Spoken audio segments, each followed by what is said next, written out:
तो आइए दोस्तों, स्वागत करते हैं आपका हमारे इस नए वीडियो में। उम्मीद करता हूं कि आप बिल्कुल बढ़िया हैं और मैं भी बिल्कुल बढ़िया हूं।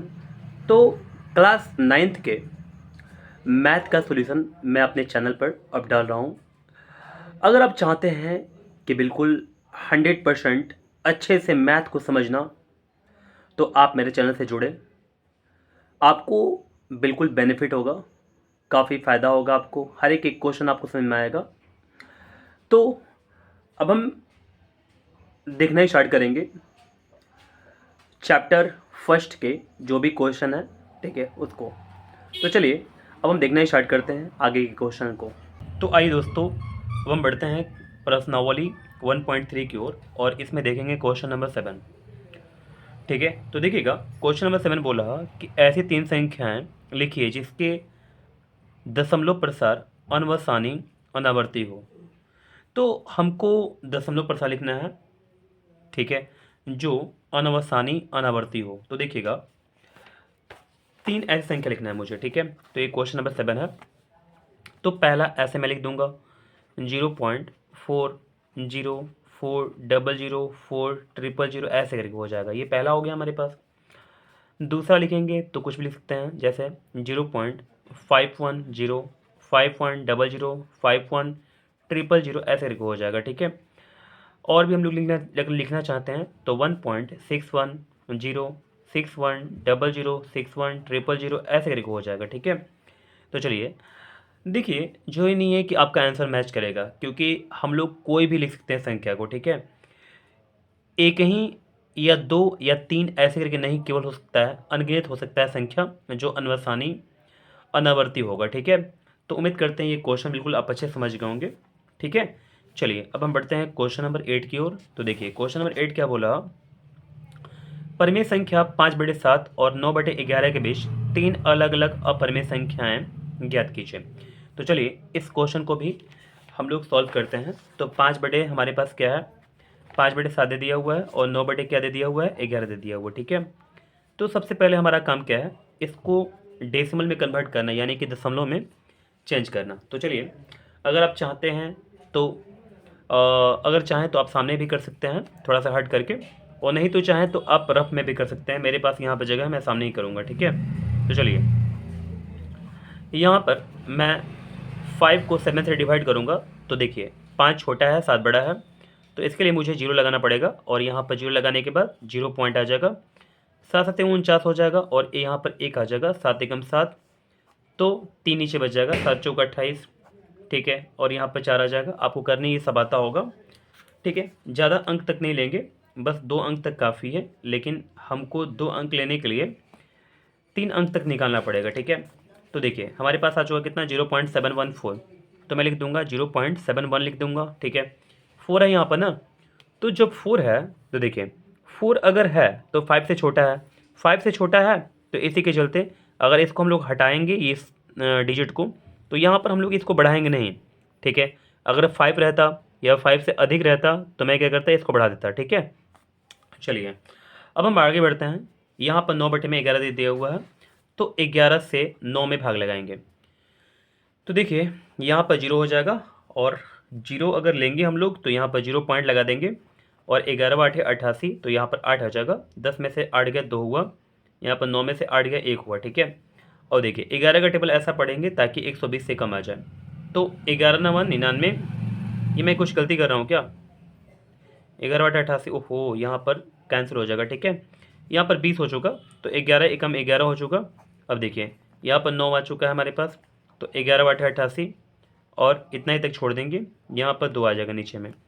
अगर आप ध्यान दें तो हमारे पास आ चुका कितना, 0.8, और यहाँ पर 2 लिख देंगे, ठीक है। देखिए 8 है ना, 8 को अगर हम हटाते हैं तो यहाँ पर क्या आ जाएगा, यहाँ पर हमारे पास देखिए 5 से बड़ा है ना 8 ना, तो इसको अगर हटाते हैं हम लोग, जैसे यहाँ पर मैंने हटा दिया 8 को, ठीक है, तो इसको क्या करेंगे हम लोग, इसको बढ़ा देंगे, ये हमारा ऐसे करके हो जाएगा। तो देखिए आप देख सकते हैं कि 5/7 को कन्वर्ट कर दिया गया डेसिमल में, यानी कि दशमलव में, और 9/11 को भी दशमलव में हमने कन्वर्ट कर दिया हुआ, ठीक है। अब देखिए दोनों के बीच में हमको क्या करना है, तो क्वेश्चन बोला कि 3 अलग अलग अपरिमेय संख्याएं ज्ञात करना है, ठीक है। तो चलिए तो हम लोग लिखेंगे 3 अपरिमेय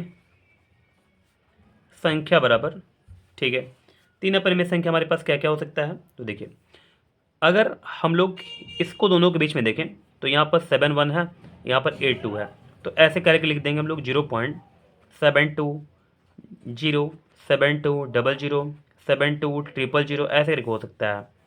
फिर देखिए, हम लोग ऐसे भी लिख सकते हैं 0.74 ठीक है। और फिर लिख सकते हैं हम लोग 0.76 ऐसे करके हो सकता है, ठीक है। तो अब देख सकते हैं मैंने यहाँ पर अपरिमेय संख्या को लिख दिया। उम्मीद करते हैं कि ये क्वेश्चन बिल्कुल आप अच्छे समझ गए होंगे 8 नंबर, ठीक है। आइए देखते हैं 1.3 का सबसे लास्ट क्वेश्चन, क्वेश्चन नंबर 9 को। तो देखिएगा, क्वेश्चन नंबर 9 बोल रहा कि बताइए कि निम्नलिखित संख्याओं में कौन कौन संख्याएं परिमेय और कौन कौन संख्याएं अपरिमेय हैं, ठीक है। तो चलिए एक एक करके इसको सॉल्व करेंगे हम लोग। तो 9 का देखिए, 9 का हमारे पास क्या है, इसमें 5 क्वेश्चन दिया हुआ है, तो पाँचों को करके सॉल्व करेंगे। सबसे पहले इन संख्याओं को मैं कॉपी पर लिख देता हूँ। तो हमारे पास √23 है, इसके बाद √225 है सेकंड नंबर, ठीक है। थर्ड नंबर जो है हमारे पास है, ये हमारे पास 0.3796 है। 4 नंबर क्या हमारे पास, तो 4 नंबर है हमारे पास 7.478478 है ना। चलिए और भी आगे ऐसे करके बढ़ा देंगे। और 5 नंबर हमारे पास है 1.10 100 100 1 4 टाइम 0 1, ठीक है।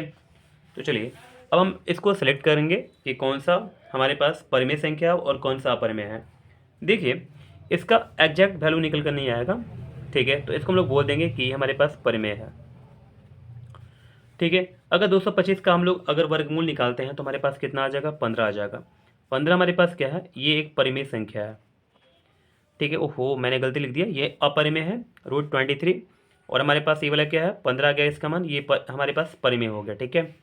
अगर इसको देखिएगा तो ये भी हमारे पास क्या है, परिमेय है, ठीक है।